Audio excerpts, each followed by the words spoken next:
Quand nous voyons un homme avec une intelligence vive, avec des capacités d'organisation, éloquent et énergique, nous disons « Ce serait merveilleux si un tel homme devenait prédicateur.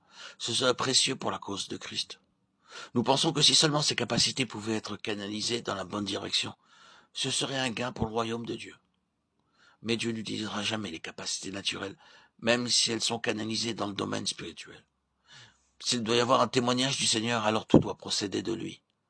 Tout ce qui vient de l'homme et qu'il possède de manière naturelle doit être mis de côté, car tout doit être issu de la résurrection. Et la résurrection présuppose la mort. Quel est le problème avec la chrétienté érigée en système aujourd'hui? Les ressources humaines sont utilisées pour l'œuvre divine. Si ce témoignage doit être celui du Seigneur, alors nous devons non seulement mourir à nous-mêmes, mais aussi à nos capacités naturelles. Tout ce qui est charnel doit être répudié, car la vie spirituelle, c'est la vie hors de la mort. Aucune puissance d'ici-bas n'aurait pu faire bourgeonner la verge d'Aaron, car c'était un morceau de bois sec, de bois mort. Aaron en lui-même était aussi mort que les autres hommes. Ce fut le bon plaisir de Dieu de l'appeler, et cet appel était la seule chose qui le différenciait des autres hommes. L'appel venait de Dieu, c'est donc pourquoi la vie et les fruits devaient aussi procéder de lui. Il n'y avait aucune contribution des ressources de l'homme. L'homme naturel doit se retirer pour que le véritable témoignage de Dieu puisse se manifester. Il n'y a que ce qui vient de Dieu qui peut avoir de réelle valeur. Dieu doit être l'origine et la cause de toute œuvre spirituelle. Sa volonté doit gouverner et avoir l'initiative d'une telle œuvre.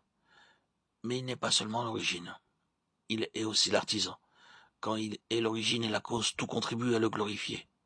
Le problème, bien souvent, c'est que lorsque nous reconnaissons que le commencement doit être de Dieu et la finalité pour lui, nous oublions que, entre les deux, tout doit être de lui également. La volonté de Dieu gouverne le début, la puissance de Dieu gouverne la cause, et la gloire de Dieu gouverne la fin. Celui qui travaille doit bien entendu recevoir la gloire. Si donc quelque chose de nous s'introduit dans l'œuvre, nous aurons cette gloire. La question de la gloire ne se pose pas à la fin, mais au milieu. Lorsque nous commençons à utiliser notre énergie, alors nous ravissons de la gloire à Dieu. Lorsque nous voyons le peu de valeur de tout ce qui est naturel, alors nous aspirons à la vie et à la puissance d'en haut. Et spontanément, nous levons les yeux en disant « À toi soit toute la gloire ». Le témoignage du Seigneur repose sur la puissance de la vie qui a vaincu et qui est hors du monde. Remarquons que s'il doit y avoir une claire expérience de la vie et de la résurrection, il doit y avoir 7 nuits devant le témoignage, nombre 17, 7 et 8. C'est quelque chose d'essentiellement expérimental. Nombreux parmi ceux qui servent Dieu n'ont pas le désir de passer par cette nuit. Ils veulent aller plus loin, mais sans la mort. Il ne peut y avoir de ministère dans la puissance de la résurrection. C'est uniquement par notre union avec Christ, dans la mort et la résurrection, que nous sommes porteurs de son témoignage. Le témoignage de Dieu, c'est le témoignage de Jésus. Ce n'est pas ce que nous disons de lui, mais ce qu'il est. Il est ce témoignage. Le témoignage de Dieu, c'est toute l'arche.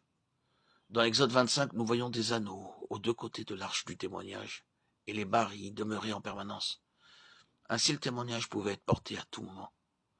Notre témoignage n'est pas quelque chose que nous préparons rapidement quand le besoin s'en fait sentir, mais c'est un témoignage toujours prêt et qui trouve son expression fondée sur la volonté de Dieu pleinement accomplie.